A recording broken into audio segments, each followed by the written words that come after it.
የእንግሊዝ ፕሪሚየር ሊግ 29ኛ ሳምንት ጨዋታዎች ዕለተ ቅዳሜ ዛሬ እንዲሁ ደግሞ በዕለተ እሁድ ነገም ከነገ በስቲያም የሚደረጉ ይሆናል። እስኪ ደግሞ ፕሪሚየር ሊግ ፕሪዲክሽናችን ይቀጥልና ከዚህ በፊት ኮሬክት ስኮር ነበር የምንገምተው። ዛሬ ከኮሬክት ስኮርም ባለፈ ምናልባት እስኪ ምን አይነት ውጤቶች ይከሰታሉ የሚለውን ደግሞ ፕሪዲክት እናድርግ። ለማንኛውም ግን በዕለተ ሰኞ የሚደረጉት ጨዋታዎች የኒውካስትል እና የክሪስታል ፓላስ ጨዋታዎች ናቸው።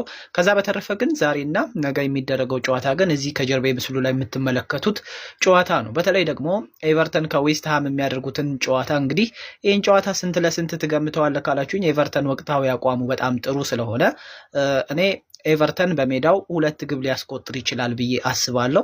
ከዛ ባለፈ ዌስትሃም 1 ግብ አስቆጥሮ ፖዚቲቭ ስኮር ማለት ትችላላችሁ። 2-1 ግን ጨዋታው ይጠናቀቃል ብዬ አስባለሁኝ። ወይም ደግሞ ሆም ቲም 1.5ም ሊሆን ይችላል ብዬ አስባለሁ። ከዛ ባለፈ አይፕስዊች ከኖቲንግሃም